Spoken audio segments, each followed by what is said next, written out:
I am back for part two. Okay, we're gonna finish this thing up here. We finished this one.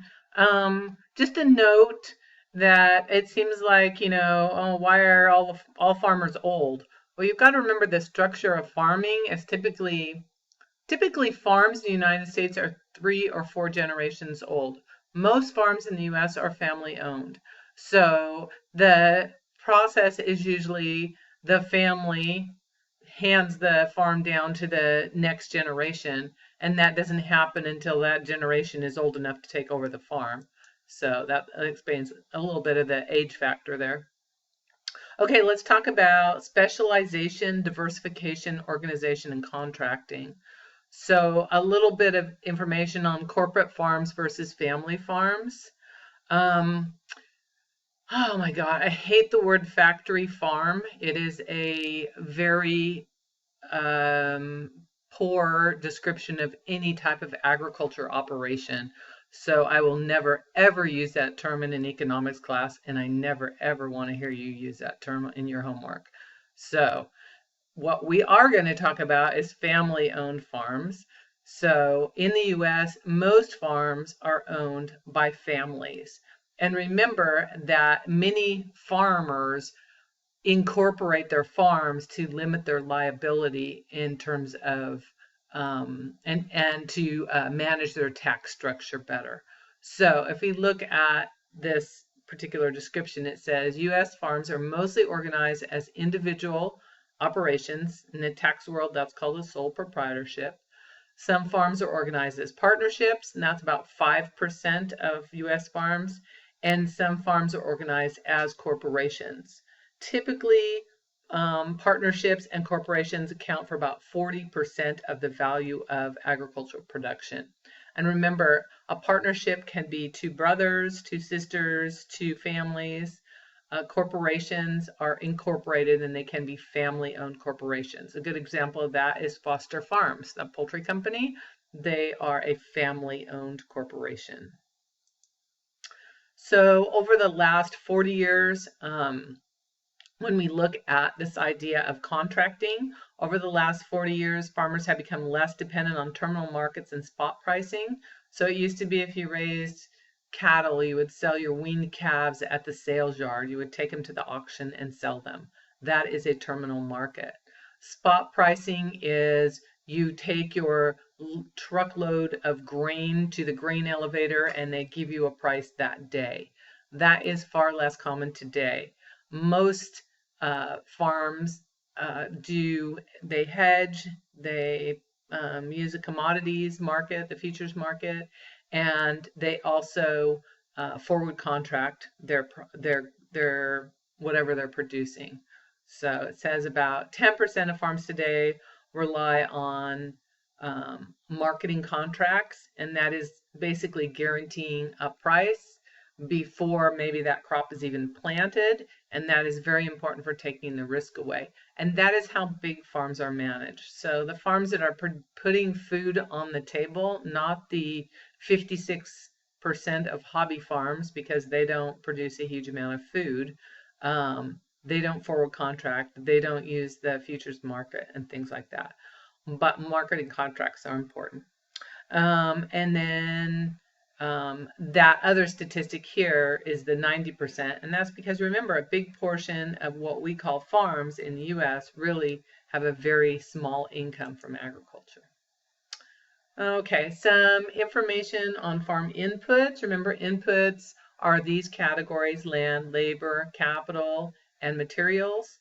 Capital basically is things you pay money for, durable equipment like harvesters, shakers, sweepers in the almond world, and buildings like a dairy barn, feed storage, something like that. Labor, obviously you know what that is, and materials could be anything from energy to chemicals and purchase services. So that's just some definitions. Okay, and then if you look at this, this has the, so basically it's an index value, which you hopefully you already studied that a little bit. And our base year here we're looking at is 1996. So this is the use of farm inputs relative to 1996. But you can see that this area right here really was a big year for the use of farm inputs. If you want to remember a major farm input, it's fuel, whether it's propane, diesel, or gasoline. That is a huge farm input. And in the 1980s, that was a huge year for farming, and it had to do with the global market, and it had to do with our banking system. And so there was a huge uptick in ground farmed in the United States, and then shortly after that was a terrible collapse. So that is where that little peak came from. So total farm input in the aggregate in the big picture has remained relatively stable since World War II. Remember, we talked about we're substituting capital for labor, less and less labor in agriculture. And as you know, just being a general human being in California, you know the immigration issue is huge. You have to realize the truth of agriculture is in California in particular. We use a lot of people that come over the border legally and illegally to work on farms to harvest things. Most of the fruits and vegetables you consume are picked by hand, and most the general population, especially in California, doesn't, you don't want to go out and work on a farm. So we have a high labor need, and that is part of the reason why we look more and more towards mechanization, because labor is getting harder and harder to get. And that's been an issue, for the last 40 years. It hasn't never gotten better. So we are substituting capital for labor all the time in agriculture. And this is a really good graph, a good picture. Basically, it shows you the red line is labor in agriculture. And so back, in the day, when my grandpa, when they milked their 12 cows, that was all done by hand. Today, you'd be hard pressed to find people milking cows by hand. It's all automated.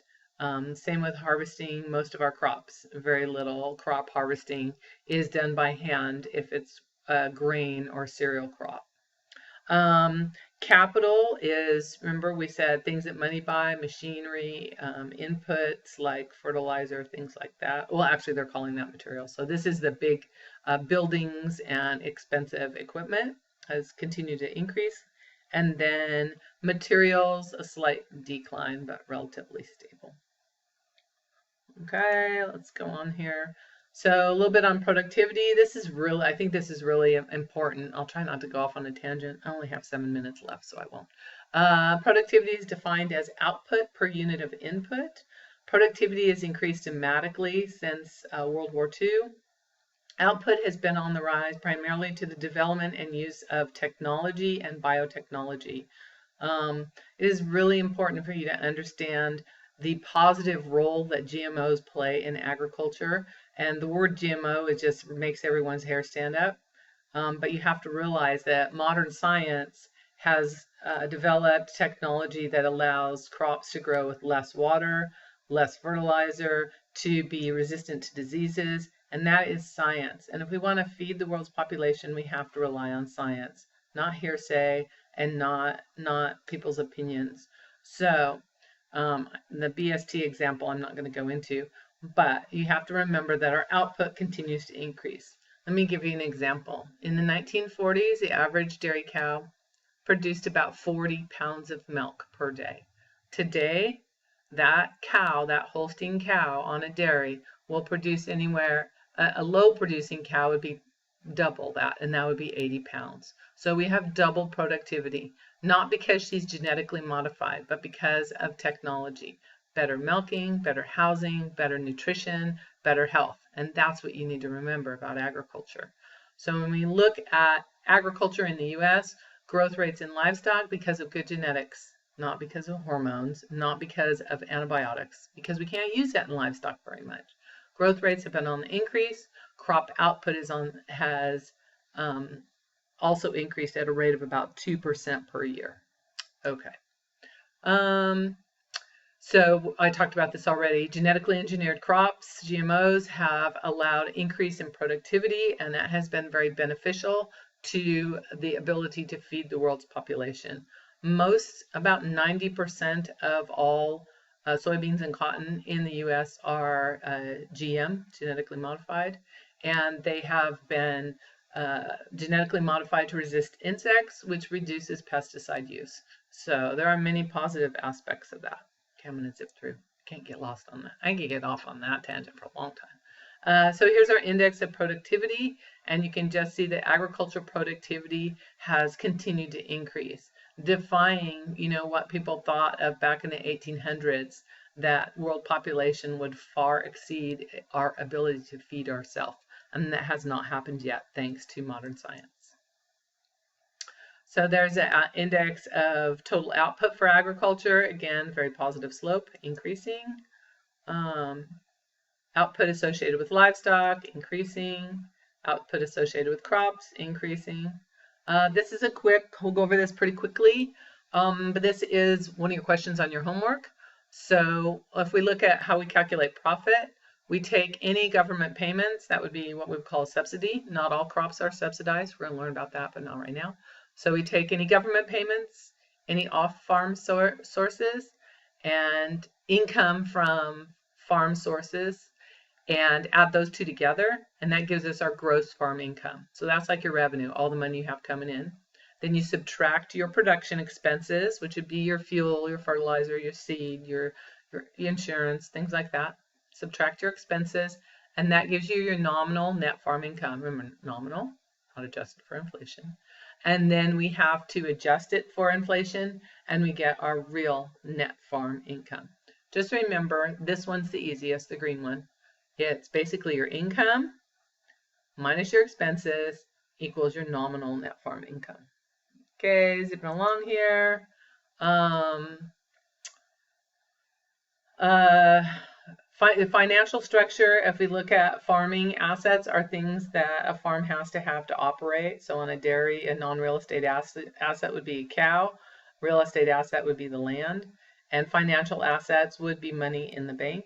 Add those two together, gives you your total assets. Subtract your liabilities, and that gives you your equity. And that is accounting in a nutshell. Okay, and this shows gross farm income, which is the blue line, and production expenses. So as technology has improved, one of the things that we note in agriculture is technology is not cheap. So what happens is income goes up, but so do our production expenses. And it's important to remember that. This is an example of income adjusted for inflation. So you have your real income and your net farm income, nominal net farm income. I'm going to zip through that because I'm running out of time. I keep going. There are a couple pictures I want to show you. You can look at these. They're all in your book. A little note on profitability. The worst farming years in history were in the 1980s. Today, farmers are doing well. The COVID-19 virus had not impacted our productive ability. What it has impacted is our ability to sell our crops in certain circumstances. Okay, I'm going to step through this. You can see this on the U.S. Census. This is your major expense categories. So you can see that the biggest expense in farming is feed and seed, and the rest of the expenses are listed there. Again, you can look at that in your book if you want. A little note here that this is a percent of income, basically your share of your food dollar spent on food purchased in restaurants. And this is a little bit dated, 2014. It's probably even more now until COVID. That has to do with more and more money spent on buying food in restaurants rather than making it at home until now. Disposable personal income spent on food. So basically, in the U.S., the average American spends around 11% of their take-home income on food, which is one of the lowest in the world. And there's a few other slides I'm not going to be able to get to. But I think if you're interested, the chapter in the book this week is pretty good. It is good. So anyway, I hope you got something out of that and I didn't talk too fast. All right, we'll see you later. Bye.